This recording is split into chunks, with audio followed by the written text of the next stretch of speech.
Hello বন্ধুরা, দেখো কি বানাচ্ছি আজকে বানাচ্ছি একটা স্পেশাল জিনিস, মানে আমার খুব পছন্দের এই জিনিসটা। কার কার এই জিনিসটা ভালো লাগে অবশ্যই কমেন্ট করে জানিও, দেখতে কেমন হচ্ছে আর সেটাও জানিও। আর অবশ্যই বানিয়ে দেখো। তার জন্য লাগছে আমার মাছের ডিম, আর লাগছে এখানে আমার বেসন, লাগছে পেঁয়াজ মোটামুটি এরকমভাবে কাটা, কাগজি লেবু, লাগছে রসুন, ক্যাপসিকাম। রসুনটাকে অবশ্যই এইভাবে তোমরা কেটে নিও ধীরে ধীরে ভাবে, যেটা রান্নার জন্য লাগবে আর কি।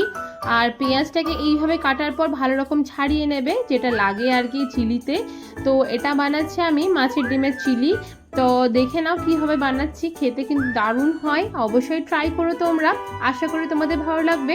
আর যদি ভালো লেগে থাকে এটা কমেন্ট করে দিও কেমন লেগেছে তোমাদের।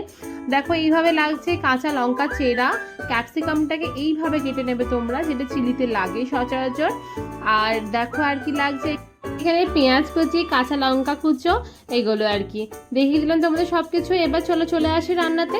এবার দেখো মাছের ডিমটাকে ভালো রকম ছাড়িয়ে নিচ্ছি। মাছের ডিমে যে পর্দাটা থাকে সেটা অবশ্যই ছাড়িয়ে নেবে। ছাড়িয়ে খানিকটা ছাড়িয়ে নিয়েছি। আর দেখো কিছুটা ছাড়ানো দেখালাম তোমাদের। এবার ভালো করে এটাকে হাত দিয়ে ছটকে নিচ্ছি, মানে স্ম্যাশ করে নিচ্ছি। এরপর স্বাদ অনুযায়ী লবণ দেবো এর মধ্যে। এই মাছের ডিমের বড়া খেতে এতটাই আমার ভালো লাগে বলার নেই, কিন্তু যাই হোক সচরাচর খুব একটা পাওয়া যায় না। যদি টাটকা হয় তবেই এত সুন্দর জিনিসটা হবে। সামান্য পরিমাণে হলুদ দিলাম এখানে। এত বাসি হলে আর বিশেষ করে মানে বড় মাছের হলে দেখে নিতে হবে চালানি মাছ না ভালো মাছ, সেটা দেখে নিতে হবে। তো সেই রকম তোমরা যদি টাটকা মাছ পাও সেই মাছের করে খাবে, বেশি ভালো লাগবে। দিয়ে দিলাম এখানে বেসন 1 চামচ মতন, আর ওই যে কাঁচা লঙ্কা আর পেঁয়াজটা কেটেছিলাম সেটাও দিয়ে দিলাম এর মধ্যে। এবার বড়াটা ভালো করে ভেজে নেব, তার জন্য কড়াই চাপিয়ে দিই গ্যাসের মধ্যে।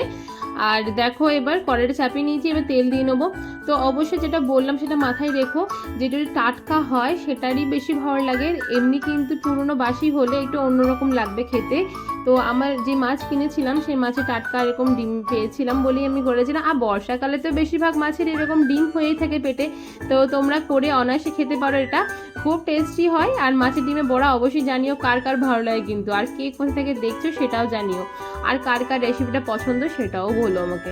দেখো এবার মাছের ডিমগুলো মোটামুটি একবার ভাজা হয়ে গেল। আমি 3বারে ভেজেছিলাম, এটা একবার ভাজা হয়ে গেল। যেহেতু বাড়িতে রান্না করছি তার জন্য বেশি তেল তো ইউজ করা যায় না, কেননা সেকেন্ড টাইম সেই তেলটা ইউজ করা একদমই ভালো জিনিস নয় শরীরের পক্ষে।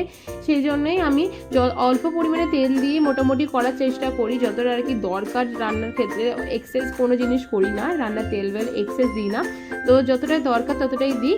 দেখো এবার ভালো করে বড়াগুলোকে ভেজে নিচ্ছি। আবারও দিয়ে দিলাম, তোমাদের দেখালাম। এপিট ওপিট ভালো করে লাল লাল করে তোমরা ভেজে নেবে। দেখো আমার মোটামুটি ভাজা হয়ে এসছে। এরপর এটাকে আমি তুলে নেব। মাছের ডিম দিলে বা মুরগির ডিম দিলে তো যে মানে ডিমের পর এরকম তেলের মধ্যে ফেনা ফেনা হয় আমি বুঝি না। দেখো আমার বড়াগুলো সব ভাজা হয়ে গেল। মানে তোমরা আমাকে জানিও এই ফেনাটা কেন হয়, আমি বুঝতে পারি না এই জিনিসটা কেন হয়। মানে তেলের কোনো প্রবলেম না, ডিম ভাজার জন্য জিনিসটা হয়। দেখো 4-5 চামচ মতন এখানে টমেটো সস দিলাম আমি, 4 চামচ দিলাম মোটামুটি। আর দিলাম 1 চামচ মতো সয়া সস। একটা এখানে ব্যাটার বানাবো, মানে এই যে গ্রেভিটা হবে গ্রেভিটার ব্যাটার এটা। আর দিয়ে দিচ্ছি সামান্য পরিমাণে ভিনিগার যদি তোমার পছন্দ করে দেবে, কিন্তু চিলিতে ভিনিগারটা লাগে। আর দিয়ে দিচ্ছি এখানে গ্রিন চিলি সস। আমার কাছে রেড চিলি সস নেই, কিন্তু গ্রিন চিলি সস দিলে একই রকম হয়। তো গ্রিন চিলি সস দিয়ে নিচ্ছি। আর এখানে কর্নফ্লাওয়ার মোটামুটি 1.5 চামচ মতো নিয়েছি, সেটাকে ভালো করে জলে গুলে নিচ্ছি, যাতে লাস্টে গ্রেভিটা থিকনেসটা বাড়ানোর জন্য কাজে লাগে, সেজন্যই। আর দেখো এবার কড়াইয়ের মধ্যে রসুন দিয়ে দিচ্ছি, রসুন কুচোটা ভালো করে একটুখানি লাল লাল করে নেবো। তারপরে এর মধ্যে দিয়ে নেবো আমি আদা কুচিটা, যেটা এইরকমভাবে লাচ্ছা টাইপের কেটে রেখেছি আমি। তোমরা এইভাবেই কেটো, খেতে ভালো লাগে মুখে যখন পড়বে। এবার সামান্য পরিমাণে ভেজে, খুব বেশি ভাজবে না, সামান্য পরিমাণে ভেজে তার মধ্যে দিয়ে দিচ্ছি পেঁয়াজটা।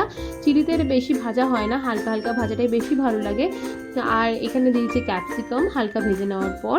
তারপরে স্বাদ মতন লবণ দিয়ে ভালো করে নাড়াচাড়া করবো। দিয়ে দেবো এর মধ্যে সামান্য পরিমাণে হলুদ, মানে যতটা লাগবে আর কি সামান্য পরিমাণে হলুদ দিয়ে ভালো করে নাড়াচাড়া করে নেবো।